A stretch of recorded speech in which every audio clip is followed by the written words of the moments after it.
project with me.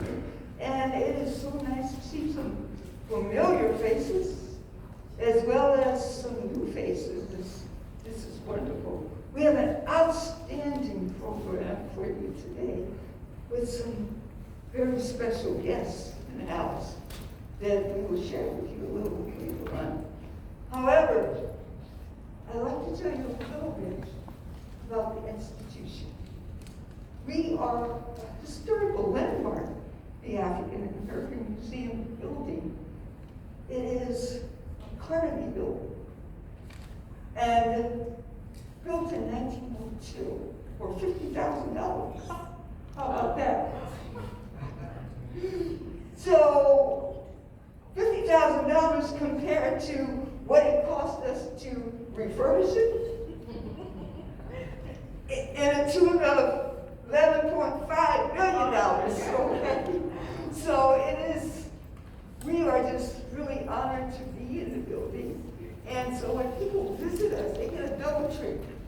A historical landmark and the beautiful African American Museum and Library, history and culture, reference library. It has over 16,000 books of African American history and culture, which does not include a rare book collection. Oldest book is 1815. How about that? It is located in a temperature-controlled environment because, as you know, being as old as they are, the pages will deteriorate.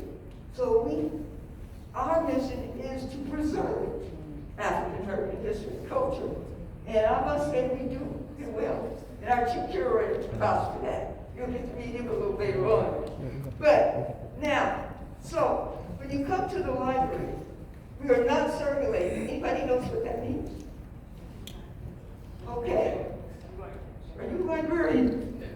Oh, but I go to the library a lot. Oh, okay. Are you? But I love You love the library? I can tell either or. Yeah.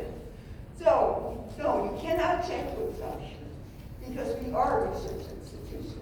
So let's go across the hall downstairs. We have the archives department. We're pushing 200 collections. Ron Dellums, when he was in Congress for 23 years, his collections here. We have Congresswoman Barbara Lee. We share her collection with Mills College, of course, because she's a graduate from Mills.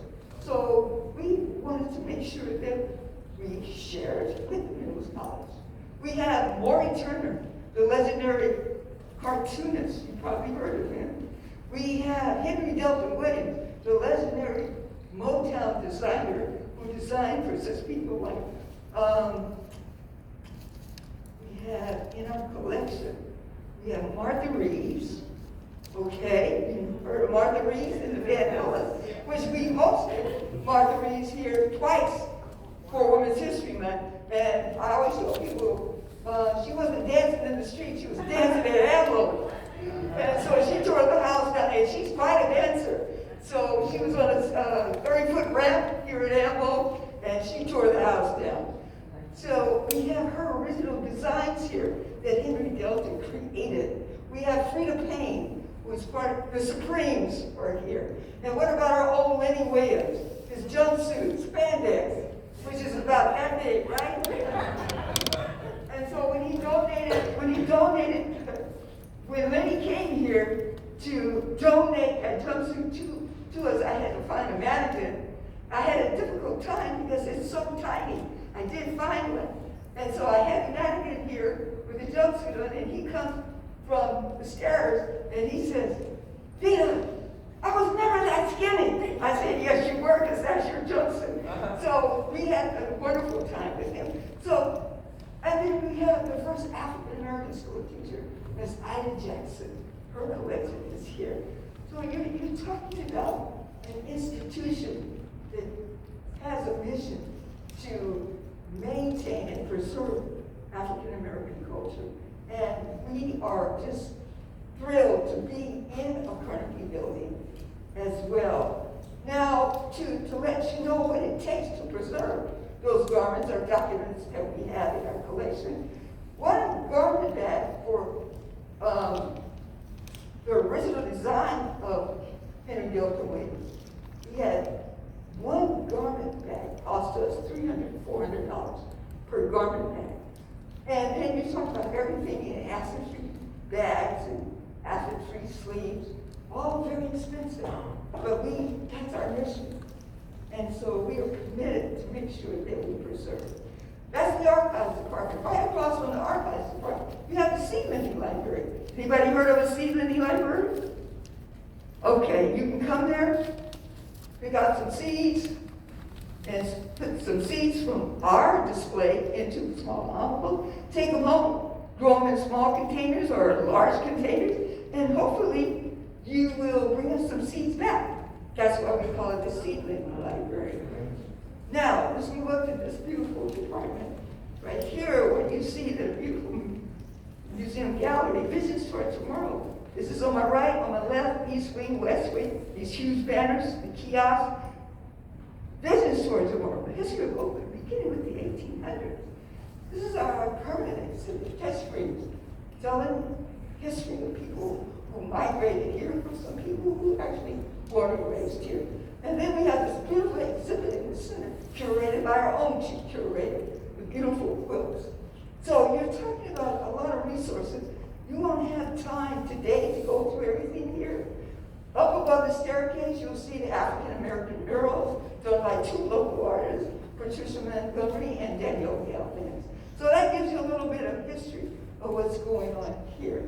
So now let's get back to today.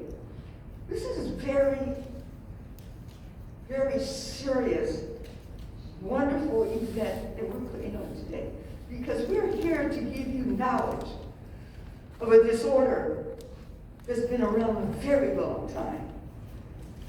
And right now, what I want to do, we have several special guests in the house, but I call her my inventor because I'm so proud of her and what she established.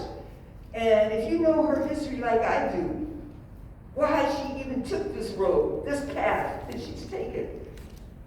We sometimes take paths and get discouraged, and we leave it alone and say, well, maybe it's not meant for me to be. But this lady said, I have a path that was given to me, and I'm going to take it as far as I can take it.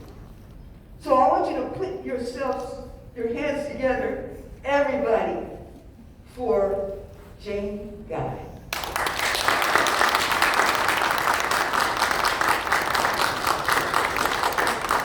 Oh, you know what? Before you go, so I'm going to tell you a little bit of story here. Okay, don't go anywhere. She came in one day. I've been knowing her for a while, okay? I never knew that she was U.S. patent, 2 of them, inventor. So when she came in not too long ago, I wasn't here, but she saw our chief curator. Put your hands together for a chief curator. There it is. Thank you, Paul Jackie. So one of them was so impressed when he finished talking to her. The next day, I came to work and said, Vita, I need to talk to you. I said, well, about what? He says, this guy, she's got this invention for you. You just gotta talk to her. We need to have her here. I said, what? He sent me her information. She and I talked, but then I told her to come in. And we hadn't seen each other in a long time, so the name sort of escaped me. But when I saw her face, I said, you are the U.S. patent inventor? She said, yes, I am. I said, well, let's do this. So she is here thanks to her reaching out, thanks to Bamadelli, and thanks to all of you coming here today to see what she has to say. It's serious. Thank you so much. We'll bring you back up too. All right. Yeah. So now when I talk about other special guests, you met Bamadelli. Bamadelli, did you raise your hand? That's Bamadelli right here. Okay. So, all right. But I have a lady in the house. I'm not going to say her name because I want you to be surprised. But she is indeed a special guest.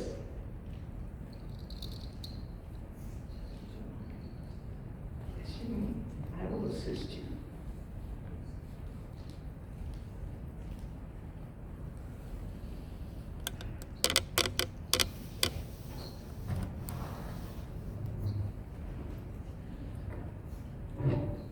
Well, hello everyone. It's so wonderful to see all of you who've come out today to enjoy this special day in the presentation of Jane Guy's wonderful invention and to share information with you about dyslexia. I think it's very important for all of you who've come here in support of this journey. The invention that Jane has invented is changing the lives of the way people will learn who have dyslexia all around the world. My name is Maureen Haley. The world-renowned author, Mr. Alex Haley, was my cousin.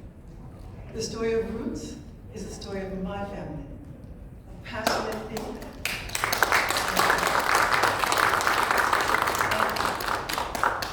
It is the story that has traversed everyone pretty much around the world when it came out, talking about being passionate about something. But what I'd like to share with you is Alex Haley wrote Malcolm X, Roots, and Queen. Some people did not connect all of that, but yes, he did. And the saga of the American family, Roots, was the largest watched television show in the history of television. That's okay. But we're going to go from Roots to today. And today, we have a history-making event today. I have another inventor named Jane Shaw. She invented the osmosis patch, excuse me. Jane Pruitt Guy is the inventor of the dyslexic learning device. And this device is something that people are going to remember from today forward for the rest of the world, basically.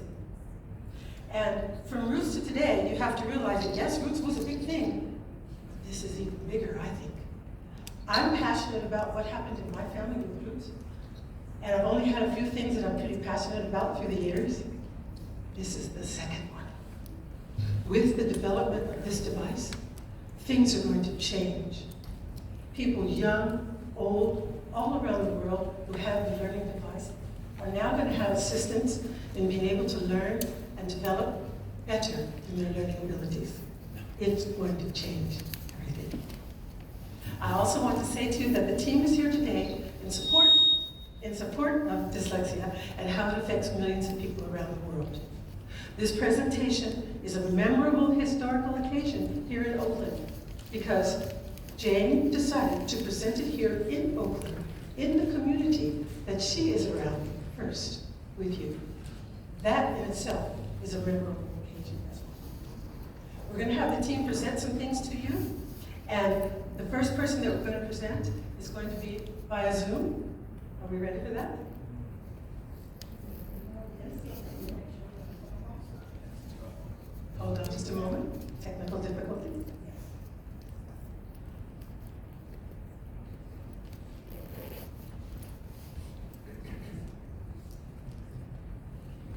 Well, can I ask, does anyone here have dyslexia? Yes, yes. We have two people here that have dyslexia. So they both know that the learning abilities of a person that has dyslexia is difficult. That doesn't mean you can't succeed. That doesn't mean you can't grow to be a very successful business person. But it makes it difficult in the beginning, doesn't it? Yes, yes ma'am. And with this device, the young people, as well as the older, but the young people who are starting out in this world, who are planning for their futures, who are preparing to be the leaders of tomorrow, even maybe the president, they will be able to have this device to assist them in learning and changing their lives. How are we doing this? All right. We're going to put him on speaker.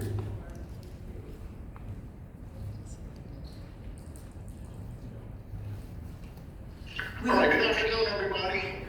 Sorry I couldn't be there in person or in Zoom, but I wanted to just take a few minutes to introduce myself. My name is Tony Mines. I'm the VP of Marketing for Darcy Pathways. And I like to say that sometimes I say that I didn't find this company found me. And I've been in technology and sales and marketing for over 30 years, but one of the things that I always focus on is working with things that have a redeeming value, right? So as you can imagine, when I learned about the millions of people that, and children and adults alike, that have an issue expressing themselves with the challenge of dyslexia, and that there was a tool and a process that could help, I was all in. So I kind of jumped at the chance to be a part of this organization, and I'm very excited because of the real solutions that we're offering, and hopefully you guys can get a taste of that. It led me, as I began to research this and working with the company, I started to talk to a lot of different people about the challenge of dyslexia. And what I learned in talking to a good friend who I didn't even know had dyslexia, he's one of the most brilliant software developers I ever met. And I kind of looked at him and I was shocked, and he started laughing. He said, "You don't have to laugh." He said, it's not a miracle. Tony, he said it just was an environment and practice. And so what I learned from that conversation is that, obviously I'm interested and excited about being part of the organization and helping people. So I want to just thank everybody today for having me. And again, hopefully the next time we'll be in person. But I do want to leave you with this one nugget. So as you know, you hear me mention about dyslexia and the challenges. I am a black father, and I can honestly say, that in today's climate, our children need all the help and assistance that they can get. And it doesn't make sense to leave anyone behind if we have an option. So I just like to invite everybody to join us on this journey and learn more about it and really see this tool and this process that we put together, because it's really amazing. Thank you very much. Very good. Thank you so much. All right. Very good. The next person that we're going to have speak to you today is the Vice President of Corporate Development. He's been 5 years with Apple and 12 years with Texas Insurance. I'd like everyone to meet right here, Dr. Paul Smith.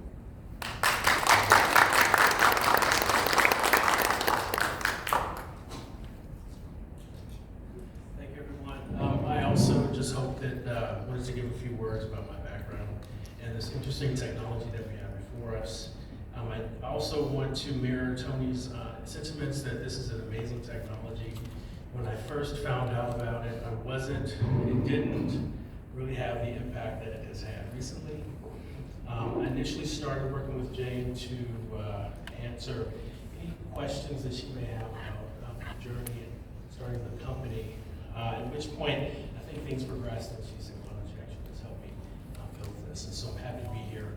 I have about 20 plus years of experience in the semiconductor space with companies like TI and National Semiconductor. I've done a startup out of grad school, which was a fab semiconductor startup, which is actually where Jane and I were introduced. And that was later acquired by National Semiconductor. I've spent some time at Apple and have toured various roles at different companies, from direct engineer to the VP of corporate development now, to business development and some program management. So I would like to welcome everyone and say, please listen to the presentation today and keep your mind open. It's a really great technology. It's going to transform. Thank you.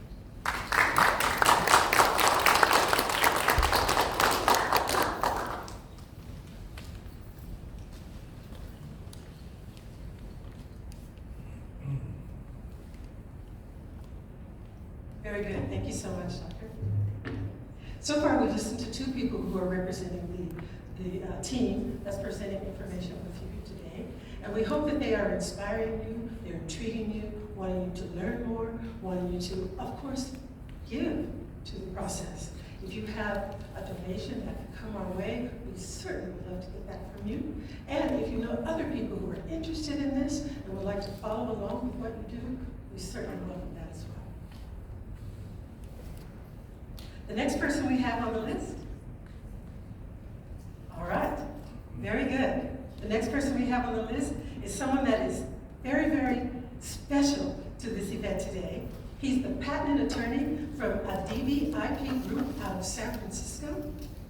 He's the man that stood behind Miss Guy and put her patents out there for everyone to see. Everybody, Mr. Amir Hadid.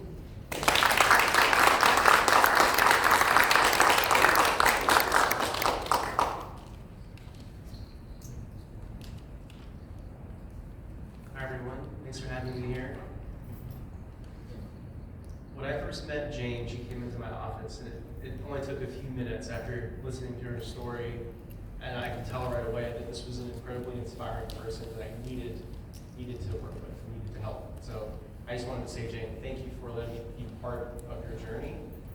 I like to often say that I'm misdescribed. Everything that I did was just writing down what Jane told me. So Jane explained to me her invention, and I could tell right away that she had already proven that it worked, already proven that it had already helped, and already was effective. And so all I did was tell her story with words and pictures.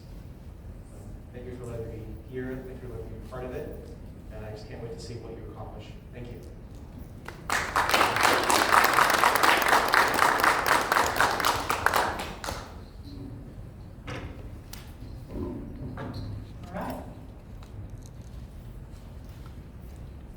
All right, everyone, I know you've been listening to all the different things that our presenter had to say to you, but you're probably eager to hear from the inventor herself. She's worked very, very hard on her project, and we are all excited for her. She knows that this is something that's going to make a big change for people everywhere.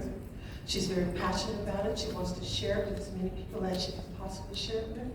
And we have no doubt that it will traverse the world and change people's lives. Please give a warm welcome to the woman, the inventor, Mrs. Jane Pruitt-Guy.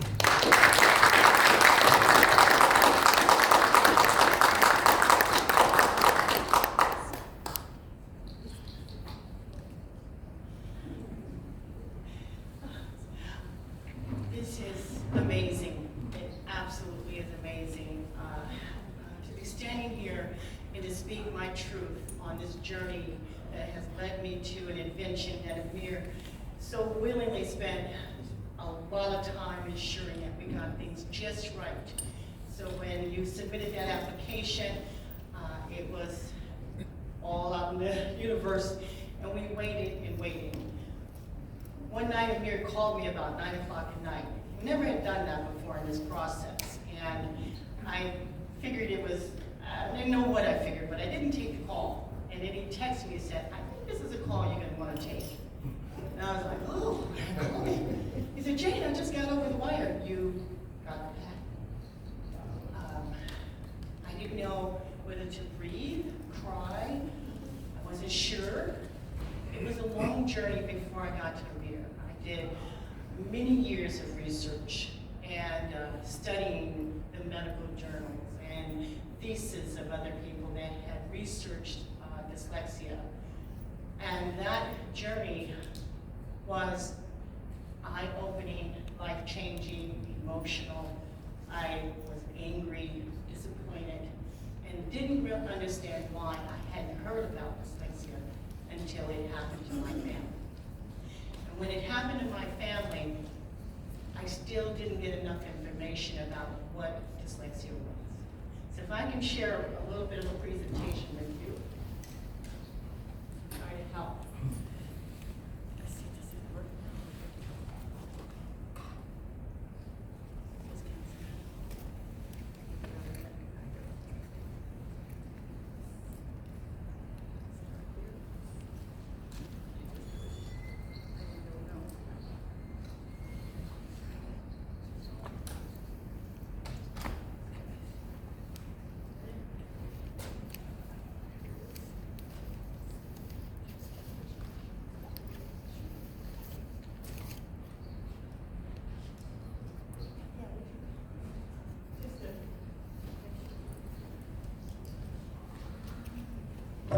Thank you. I started out with myths and said, what is dyslexia? And then I decided I didn't want to talk about what it is. I wanted to share what it is not. Usually on my journey, when I found out that my family members had dyslexia, these are the things that I heard. And I was really baffled by that because my family was super smart. I thought they were the most brilliant people as you do yours, and I didn't understand how these words could be attached to someone who is so loving and caring and wonderful. Can I reach it that far? Maybe not that far. Okay. Oh, it's amazing. So here's the truth about it. It's a neurological disorder. And that disorder means that you're not going to find, oh, hang on just a second. I'm sorry about this. This is not how I planned it to go. All right, well, maybe if it was sitting on top of that unit, it would be.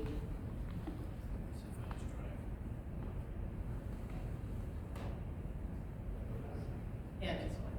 Perfect. So when I understood that there was very little understanding about dyslexia, I understood that it couldn't explain to me what it was, how it impacted people's lives, and what could you do about it. When I found out that it was a neurological disorder, it kind of baffled me because I was told you'll never be able to read, or you won't be able to do math. And I didn't quite understand what that meant for a human being to not be able to exist in this world and thrive when that I saw it in my face. My family was doing very well, with the exception, difficulty in reading.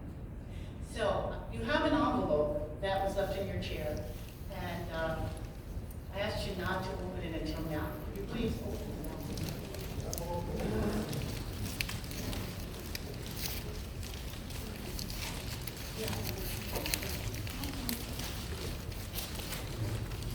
Inside you're going to find a single, what we call a pipe cleaner in the old days.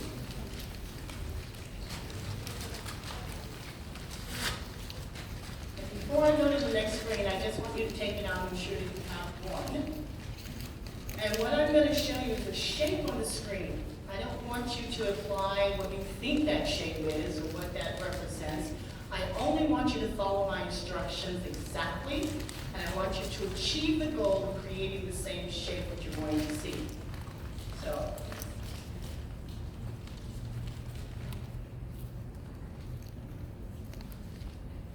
now that's the shape you're going to create with your pipe cleaner. I'll show it to you one more time. Doesn't matter what you think it is, I just need you to follow the instructions as given. And then I'm going to give you 10 seconds to do it.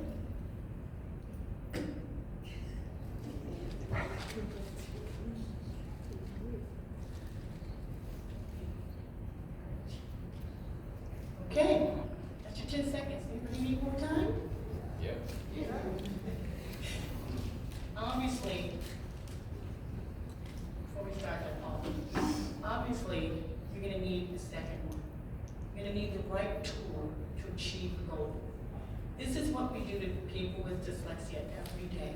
We ask them to achieve goals without the proper tools. We ask them to figure it out, even though they don't have the tool to help them figure it out. We ask them to give their best shot, and then we grade them on the fact that they couldn't achieve what you had asked them to do. This is what we do to them every day. Now, if I gave you the second one, you'll achieve that goal. That's not what's happening to millions of people every day. Our relatives, our family members, the people we work with, the people we walk past every day, and some of them don't ever get the opportunity to be their best. But I appreciate you indulging me in this little exercise. But if the intent was to bring you closer to another understanding as we get through the presentation.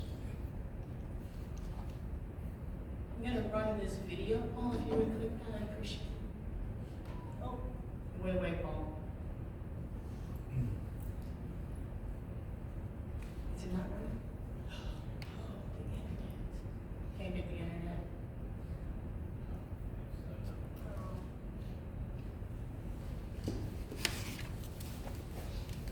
Here, I'm verifying it. It's a short 1.5-minute video, but kind of.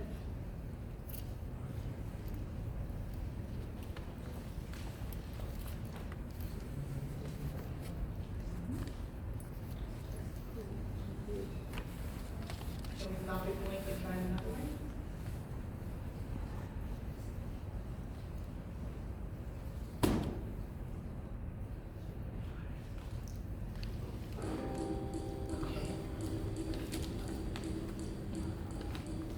Despite extensive research around the world, most New Zealanders are confused about what dyslexia actually is, leaving thousands of children undiagnosed.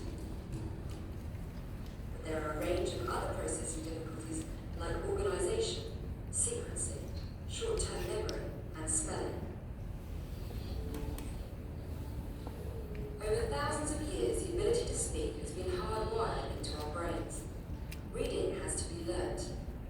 In order to read, we use three key areas on the left-hand side of the brain, and they all work simultaneously.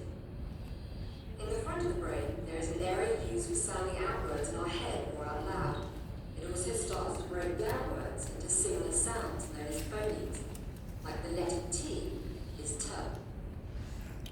At the back of the brain, there is an area for analysing words, which pulls the word apart even more by analysing the syllables and the phonemes, as in tiger. And the third area is responsible for detecting word forms, allowing us to instantly recognise words without having to sound them out. The more activation in this area, the more able a reader can glide through print without hesitation. This is the area that has been shown to function differently with some dyslexic people. Dyslexics have problems trying to gain access to both the word analyzer and the word detector. This may cause them to compensate and rely more heavily on sounding out words. They may also use areas from the right side of the brain which take visual clues from story pictures to decipher a word. Thank you.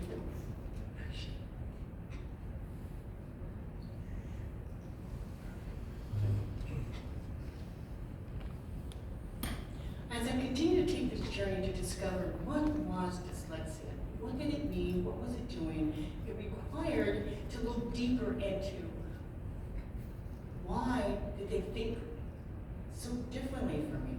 I tried to sound out letters, and I discovered in doing that with a dyslexic person, I said, hey, write the letter T. And they said, okay, how many letters is that? I said, well, it's only one. T is a letter. And then they said, no, I hear 3 letters. Then I said, well, no, it's just T. And I went, oh, you're hearing the high, medium, and low of my voice.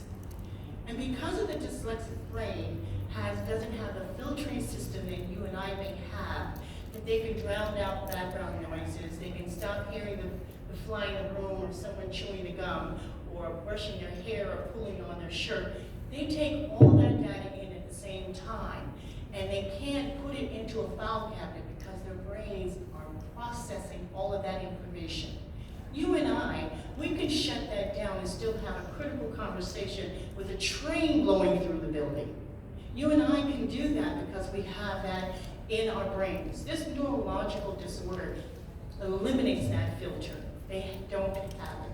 So their system, as they're trying to create a decoding system of language and words, they are trying to figure out, does that T need to have some representation in my head from my image or picture, but what do I do with it when I see it written?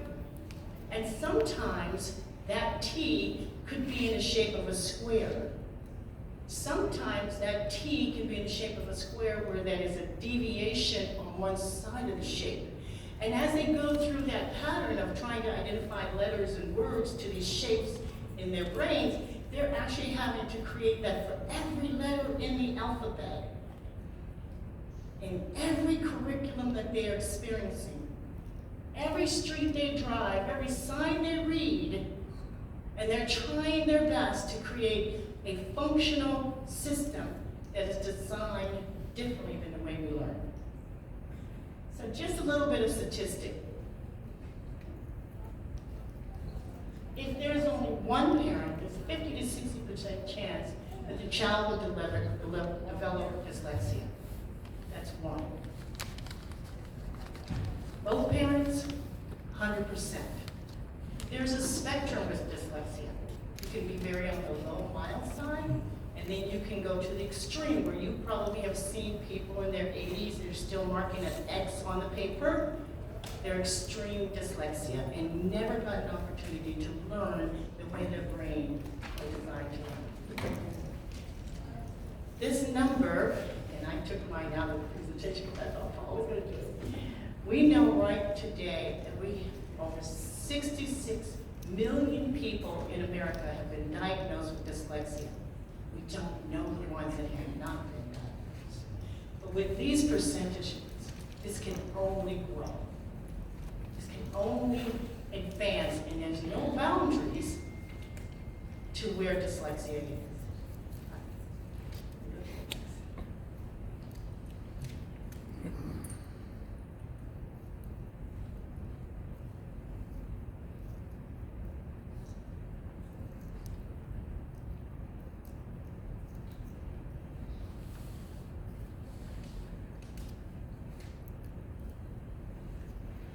I think you will all agree, no one. But for generations, we have left them out of the learning experience because we didn't have the tools. We didn't have the things that they needed to learn the way their brains are designed to learn.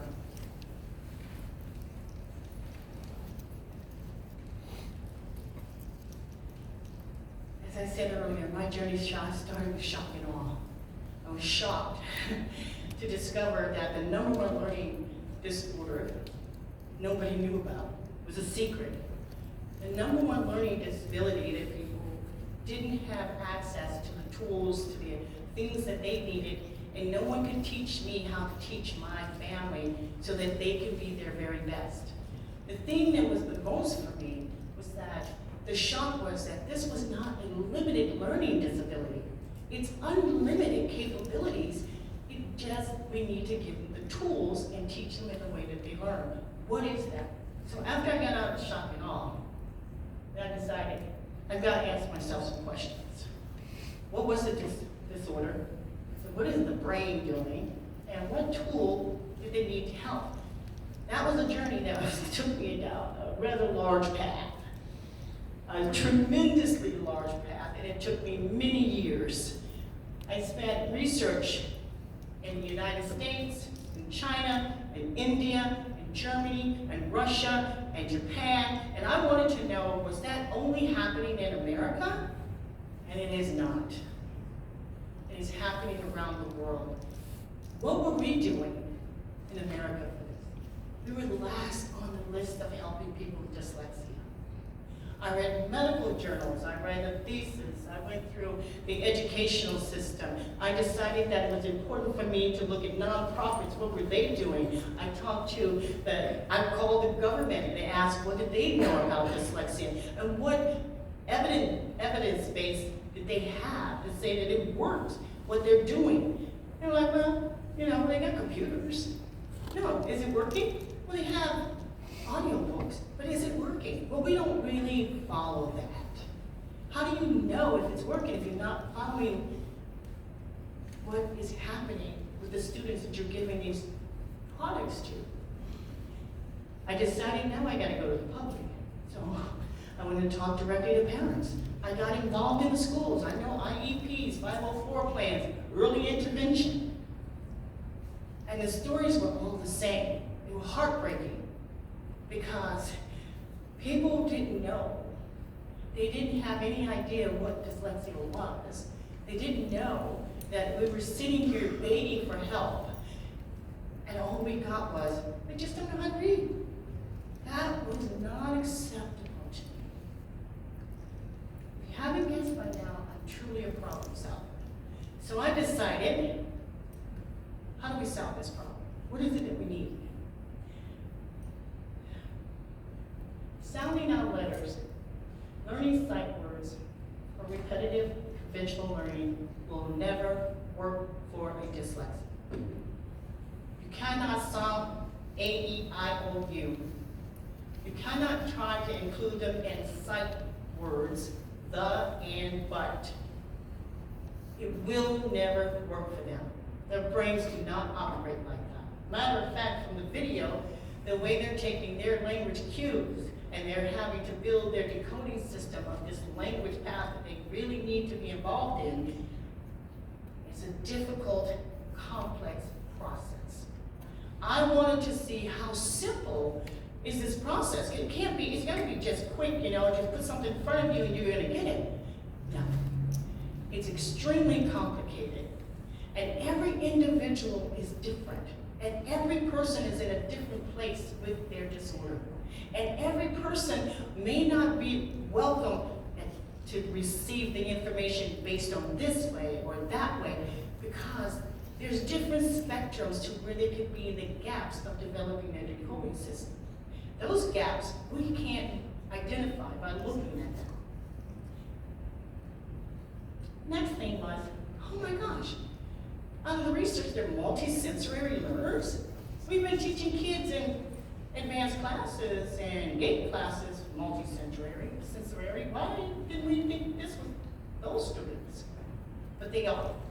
They're not just multisensory, they also have a deeper sense.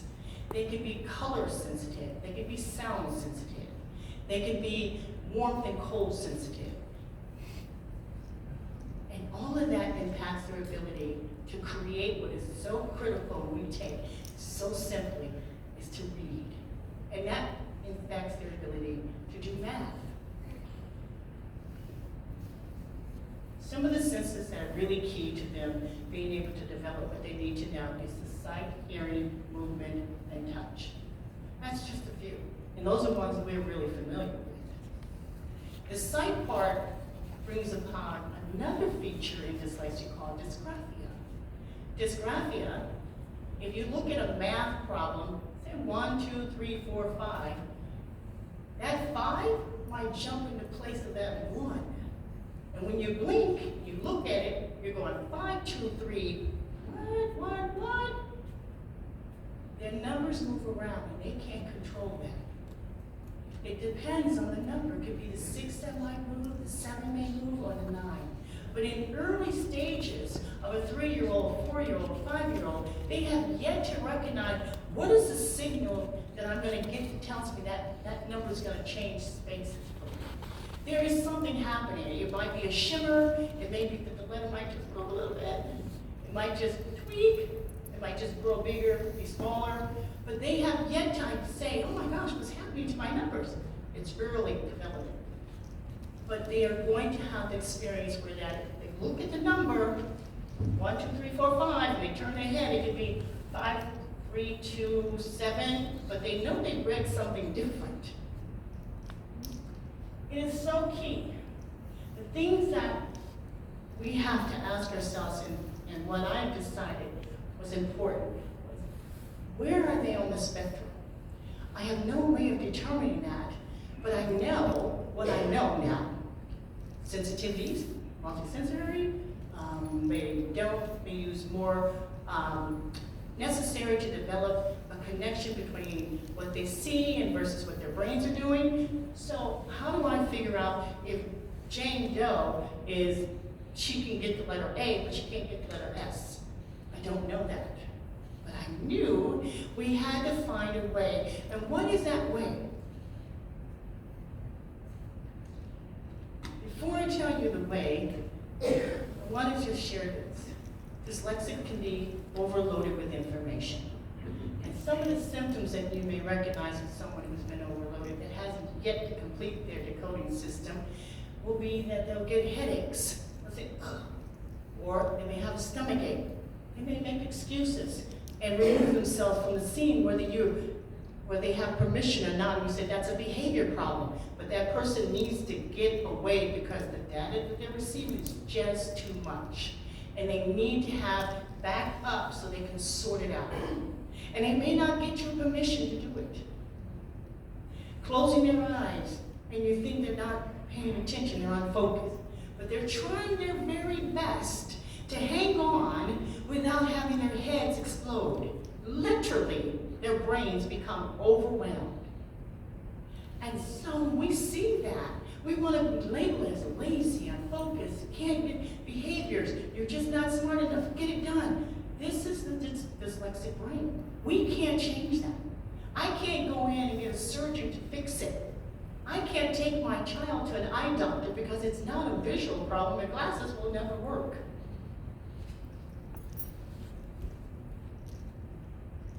Leaving out any unconnected sense in their development of their decoding system, the system will limp along. They will get there to a degree, but they will have gaps in that system. With the right tools, they can bridge those gaps in early learning. Between 3 and 4, they can develop with the right tool to be able to learn and create a decoding system within 5 to 6 years. Without intervention, from kindergarten, from preschool to 8th grade, and they're still not complete by 9th grade. That's what we're doing. We're sending these kids and people to 9th grade high school who become the largest portion of school dropouts. We talk about the school pipeline to prison, they're the largest share in prison. All because they've not been diagnosed, not having the opportunity, they have behavior issues because they don't know what it is they don't know about themselves. Today we change that. Today we stop that. We're in the 21st century, and today we educate ourselves to do better. And we can. So my decision was, how do I do what needs to be done? I needed to have something that was elegant but simple. I wanted to not have involved any power. I didn't want it to have any software, didn't need any microchips. I didn't want it to be connected to the internet. I didn't want you to come back and say, oh, it's not working. It needed to be all under the user's power. Because when they're engaged, they're learning. It had to be all under the user's power and then control the environment so that they could focus on the thing that they were doing at that moment in time. It had to be portable, it had to be left-hand user, right-hand user. But most importantly, it had to function the way the dyslexic brain functions. Not the way we want to teach, but the way they learn. And only research and delving into the depth of understanding can you really say we now have an opportunity to help them be the best that they can be. We need to bring more tools and make available to them the things that matter so that they have the same opportunities that we have. So that was my mission. The current system that we have today does not address the computer software doesn't work. It's a nice thing to have, but they're not learning anything. And you can talk to any dyslexic that will tell you they're good gamers. They play games, but when it comes to learning, that system is not designed the way their brains work. It simply says, here's a word that says the. I'm going to highlight it, and you repeat it. They're multi-sensory learners. That's not going to work. Hardware, having to get access to the internet to upgrade your system, all those features do not allow these people to learn. It gives them a band-aid and pretense and saying, we're being nice, we're giving you something. That's not enough. Solution. My invention addressed the multisensory portion of what they need. That engagement means that even if they missed a sense, they're going to reconnect in that development of their decoding system because that sense is now engaged with my tool. I don't know if it's sense 1 or 2 or 3, but I do know something was missing. And it might be all 3. My tool allows the user to experience where that gap may be and then bridge that information and tie that connection in to develop a complete system. It connects words that they are using at the moment in time. It doesn't allow them to go beyond the task, but it allows them to focus on the word. It controls the word, the letter characteristic, the size, where they place it. It hides and removes data that they don't need to focus on so they don't get distraction in the job of the task at hand. It eliminates bunching, which most people, when you read a dyslexic, You can't hardly read it because they bunch, because they have dysgraphia, which also causes a visual problem. My tool requires that they follow the system, and the bunching is eliminated. Now they can sign their name to a card and say, thanks, Mom. Now they can sign their name that you can legibly read, and their teachers can read it, or their grandparents can read it. Now they're the author of their words, not some computer that can spit out words, but now it's hardwired in their brain. It becomes a part of their system because they're engaged. We have pencil lifting, and it eliminates that, because when you write, and we don't do this often, you write, you connect the words, you draw, you write the word, and we pick our pencils up when we're done. Dyslexics pick their pencils up repeatedly, because their brain is trying to connect that information. They're searching in the file cabinet in their brain because they're looking for the answer, because the system is disjointed and disconnected. And we definitely need to control overstimulation. The dyslexic being overstimulated is until they get to the place where they have completed their system of learning. That means we have 40 different posters in a classroom which drown a dyslexic person. You have 80 different ABCs, would be almost impossible for a dyslexic person to operate in that environment.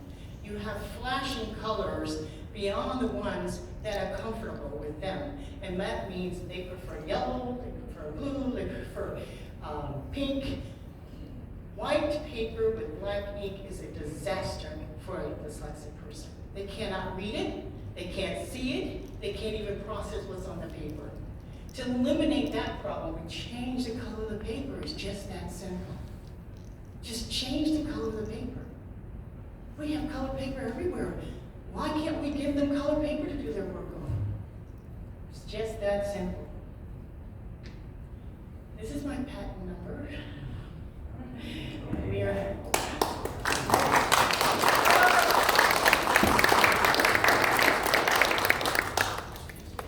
it still brings the tears to my heart, because I started this journey because of my husband. My husband was dyslexic. He passed 3 years ago, but he was my muse, so to speak, in my process of designing the invention. And for days and months after I figured out what the invention was going to be, I would test his brain on things. And he said, okay, well, you're not sleeping, so you better, I better be good, whatever it is. So my husband's 6'4", very tall man, about 260 pounds. He served 21 years in the military and the Navy, so he had a sense of pride about him. Rarely would I ever see him cry. And I remember bringing a prototype to him that I had set in the garage. It did styrofoam, cardboard, potatoes.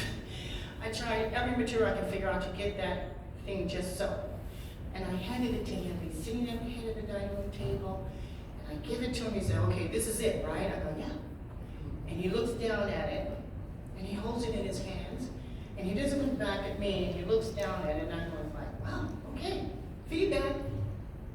And he took a breath, and he turned to me, and he was crying. And he said, if I had had that since school, I'd be a different man today. And then he said, how could you have done this, and you don't have dyslexia? And then he said, that's because you're the smartest woman I know.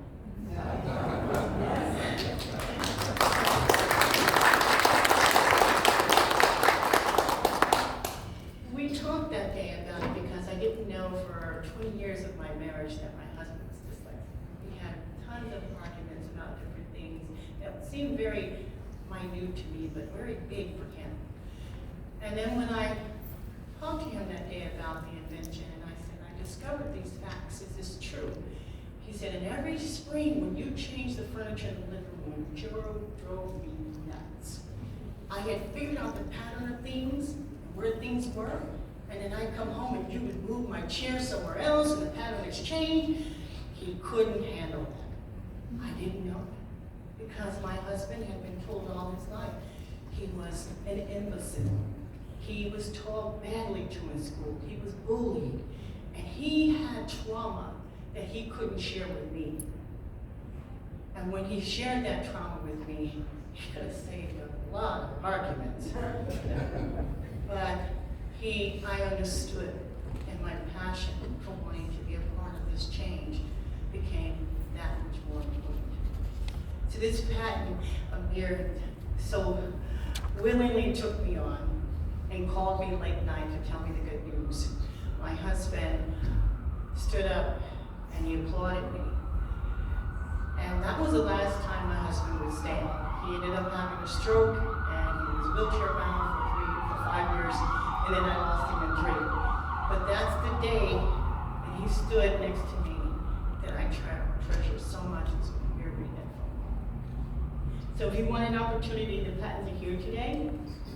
In summary, I'd just like to say, I think the educational experience should not be a path leading to frustration or disappointment, but necessary collaboration between all of us, and that we find a way to change the narrative, that these are not people in our lives that don't matter. These are not people that don't bring the most beautiful experiences to our lives every day, and they work very hard at doing it. They live in our world and do great things. We don't live in theirs. So I'm not really sure who has a disorder. Maybe I do. But what I am sure about is that we can all together do something phenomenal. I want to say, there's a piece, the whole piece about the invention got missed. I wonder how that happened. Yeah, did you scroll that? You see it on that? Because it's before the patent. Okay. I don't know what happened. Yeah, it's before that.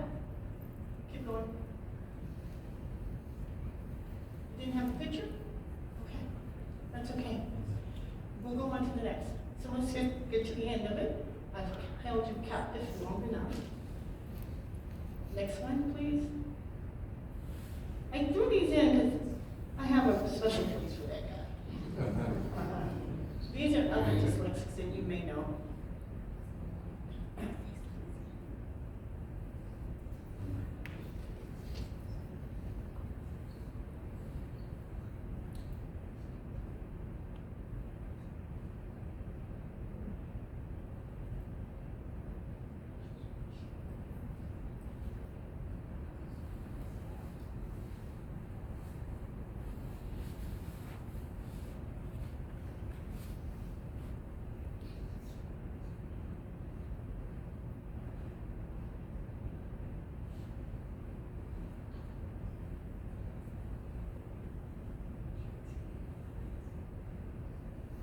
Our famous rocket scientist. She speaks openly about her dyslexia and her great achievement. I encourage you to go see Steven Spielberg's videos on YouTube about his journey in dyslexia. He didn't get diagnosed until an adult, but it will also, he literally cries about what they told his mother the day she took him to school. Our governor is dyslexic. There's great things that dyslexic people can achieve. But imagine what they can do with this invention. I am so grateful to you for spending your day with me on a Saturday rainy day. I am so honored that you took the time to get the information. And I have been bursting at the seams to literally be able to share some of this knowledge and hope that it lands well. And that you walk away feeling that I did do my job. I went through and I meticulously looked at it to find an answer. It didn't just come. It took work, and I'm so proud of each of you for allowing me to have this moment. Thank you so much.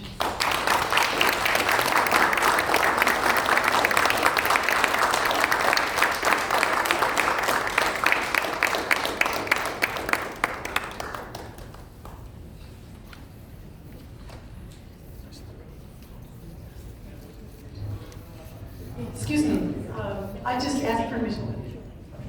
We're going to have Q&A, but I just asked permission to do something, and Jane has granted me that. Excuse me. two of you stand up, please. Come over here so I can get your names.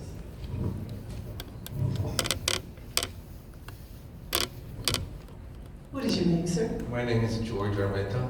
Hello, George. Nice to meet you. And yours, ma'am? Raquel Anderson. Hello, Raquel. Are you friends?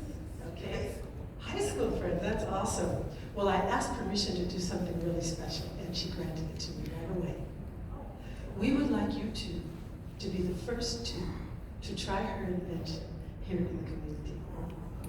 Wouldn't that be wonderful? So before we leave, I'd like to get your information, and we're going to set that up. Thank you so much. Question and answer for Ms. Guy?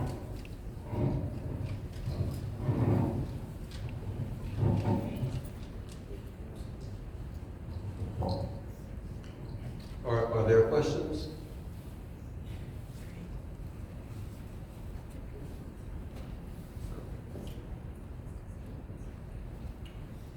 Why is dyslexia a disorder? Say that, I'm sorry, I didn't hear. Why is it a disorder? Well, Why is it classified as a disorder that people have to learn? because of the way that the brain operates. And technically, the brain is designed, all of our brains are designed to function a specific way. We have certain chemicals that we all have.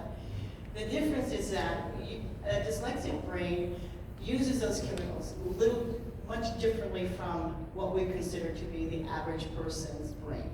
Their brains are about 12% larger than ours.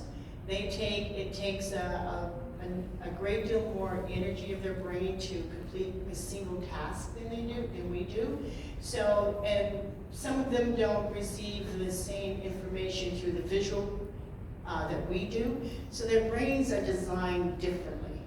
And when there's a difference that's outside of the norm of the medical field, they assign it some type of title. So the title is a disorder. Is that okay? So, I don't think it's a disorder. No, oh, no. I think it's just you did a really good thing to discover a different way of learning and teaching people as opposed to plain taught them format they think they had it first. That format of teaching, I think there's something wrong with them, not wrong. And you know, it's interesting you say that because Europe seems to think that this is the evolution of the human population. They believe they've changed their whole educational system in line with dyslexia. So they have a great system because they agree with you. I agree with you. I think you discovered that there's something wrong with the way they teach the format. Thank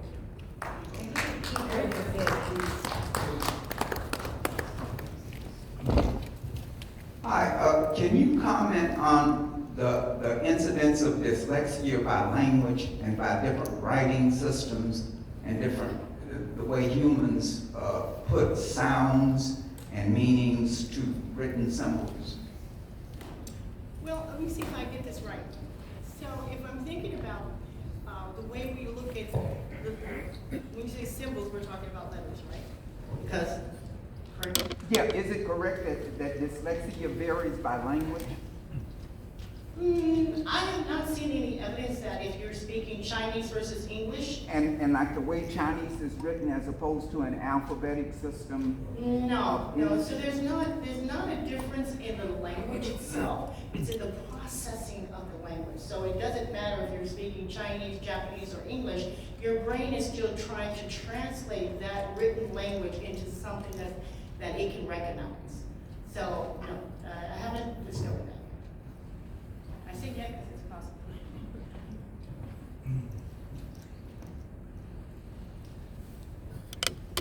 Yeah, I was wondering what your advice would be for someone who's struggling with, I know for me personally it's not dyslexia, but growing up younger I had reading challenges and struggling with reading. I was wondering what your advice would be for someone who has, who struggles with reading. Thank you so much for that question. The struggling with reading can be a very mild version of dyslexia, which means it doesn't impact you in such a huge way that your numbers flip or letters turn or you can't really pick up the symbol or the letter right away. But what it does, what what can be happening when you have difficulty in reading is that your brain has dysgraphia. Now, dysgraphia is not always talked about. And so with a mild version of dyslexia, and an extreme version of dysgraphia means your brain wants to flip information and not visually see it correct. So that means when you read the word THE and you go to see the word another time, you're like, I know that word, but I don't know that word, because you're trying to find a place to put some identifier on that word so it'll be consistently in your brain. So it's going to require, you can really benefit from the tool as well, but it requires you to look at things slightly different. One, I would say change your paper color for sure, because paper color can impact your visual and the way your brain is taking that information in. And I would also suggest that you, when you're writing, you make the effort to not pick your pen up, but write the word, move from it, write the word below that word, not next to it, because when you write words collectively to each other, it really impacts dysgraphia. So write the word a second time below it, and then write it a third time below it. And if you start to look visually down with your dysgraphia, it'll be better and easier for you, your brain to pick up and say, oh, that's the. Does that make sense? Yeah.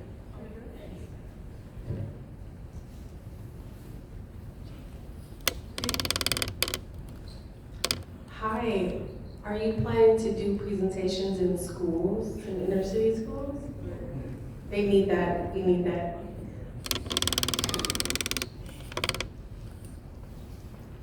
Thank you for that. In all actuality, I was doing this in schools for a long time before I got here. It kind of threw me out. No, they actually said, this is overwhelming. We don't know anything about this. We do things this way, we did it that way. And then I met a teacher who had been teaching for 32 years, and she let me test my invention in her classroom. She said to me that she knew she was losing kids that she couldn't teach or reach. She didn't know what it was that she could have done. And then when I introduced my tool to her, she said to me, now I have a reason to continue to teach. So she had about 25 kids in her class, and 10 of them were dyslexic, and the others were not.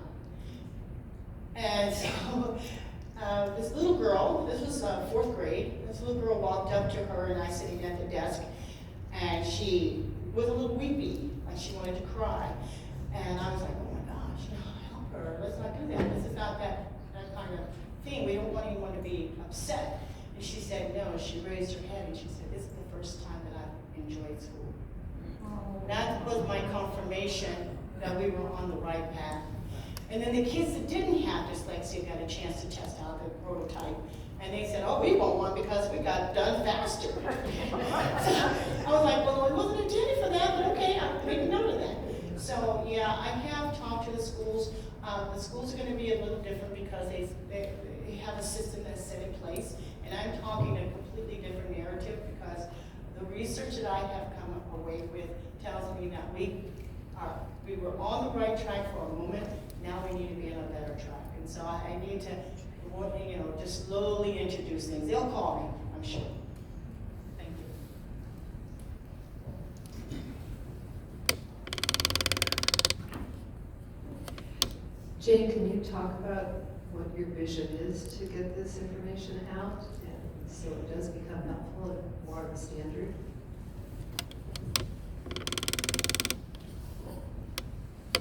Thank you. I'm an African-American woman. I am a female inventor. And I have been an inventor all my life. This is not my only time of trying to solve a problem. It's who I am. But we don't get the same opportunity to get funding and access to funds that can help me bring this to market. And I have had my shares of being in the room, and I've gotten what I said, and excuse me everyone, but I did literally say to this group of people that were going to give me $1,000, there were like 50 of us waiting for that $1,000. And And I said, well, where's the application? And they were looking at a single page and going through it, and I said, okay, and the lady walks over with a booklet of 50 pages for me. I said, oh my gosh, what is it, like our page book? You know, so I got in the room, and they were walking away smiling, and then 5 guys that were in the room said, first man said, so, what's in your background that got you here? I said, oh, my mom, my dad, I don't know. And then I said, well, what's in yours that got you to this table? So I got a little testy because it was repeated over and over and over again. And then I decided, well, I'm just gonna have to do this myself. So I'm working very hard to try to find pathways that we can get funding. I know that this tool is going to change lives and give people opportunity to be their best. So this is just my stage to say that we're going to do that. Thank you for the question.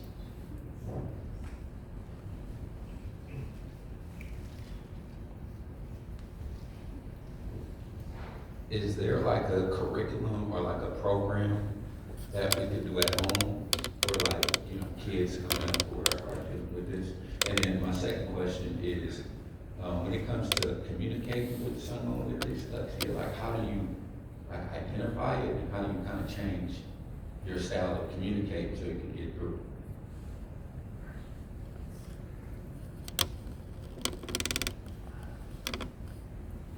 Dyslexic have one of the best communication skills. 60% of the people on Wall Street are dyslexic. 40% of the people that are in NASA are dyslexic. All the top Ivy League schools are searching for dyslexics to give them free college education. There's a couple of steps that have to be done in order for them to qualify, which means you have to have a form filed in 8th grade of your intentions to be educated in college, so that it follows you to high school, and then you apply to these universities and you're in.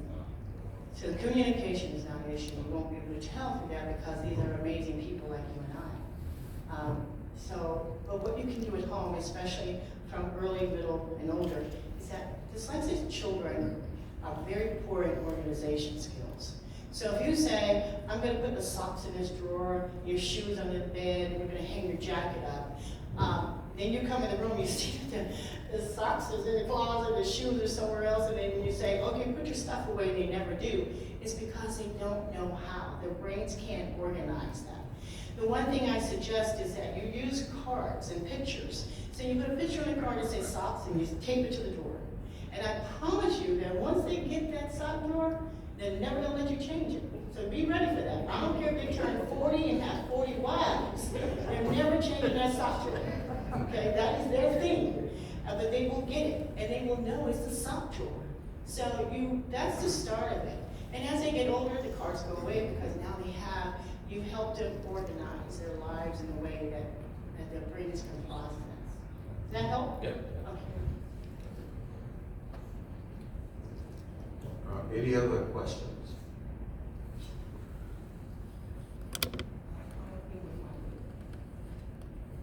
So, Mary, this was my only patent. You know I have 4 more.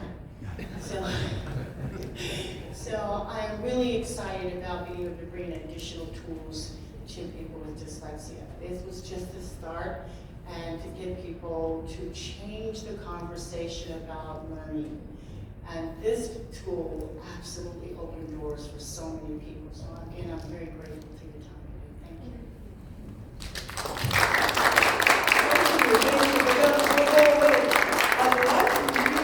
you. Step over here and talk about what we have here. And this as well. And then I think Amir is better to talk about. okay. Amir, will you please? This is, yeah. Yeah. Let's give Amir a round of applause here. Gotta make him work. Make him work today, Doc. The drawings, they tell a story. Yes. They tell Jane's story. And Yes. so here's the device in action. Can everyone see him, or do we need to move this No, out? they're gonna, everybody stand up, please.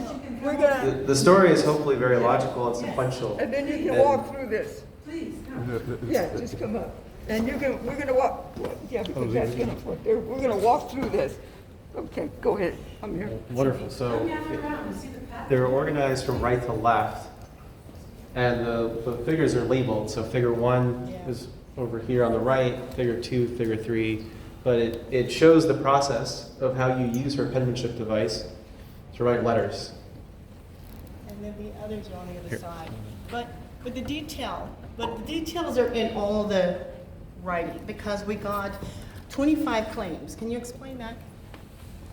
That's right. So the drawings describe one embodiment of the invention, but the actual protection is defined by the claims that are in the actual patent. And the claims aren't displayed, but the claims cover using the device and the device itself.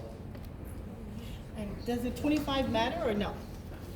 Each one is technically a separate invention, so each one has its own value. Thank you, Amir. Thank you so much. And so he's the best one to talk to about the patent. I am the beneficiary of this gift, and express so much of his patience and who he is and how he was determined, because he really believed in what I was doing.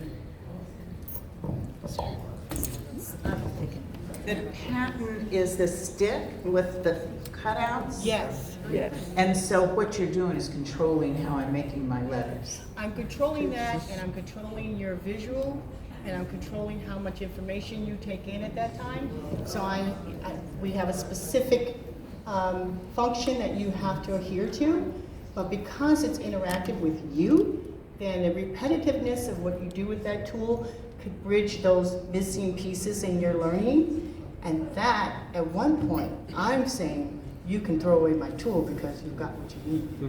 So I know I'm dyslexic, but I didn't know it until I was about 65 years old. Oh, And I was in law school, and they gave me accommodations, but what they gave me was a computer. But what I wanted to say to you is that when I read the paragraph for this, that's the first time I've had a picture of what goes on in my, but I still don't quite, you know. Yeah, I was supposed to bring one today, and I have to apologize. I left it in the box, a really nice box on my table. And as I looked around and decided I didn't leave anything, I did. But what it is that it slides and glides.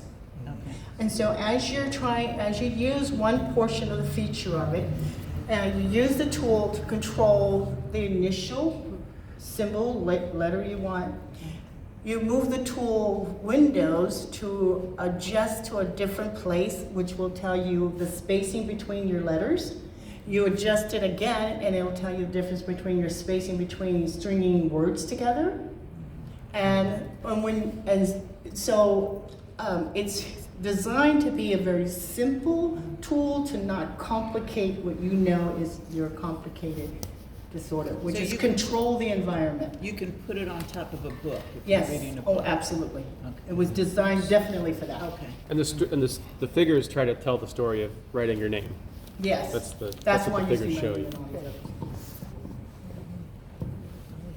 Can I ask you, did you get some information out of this one?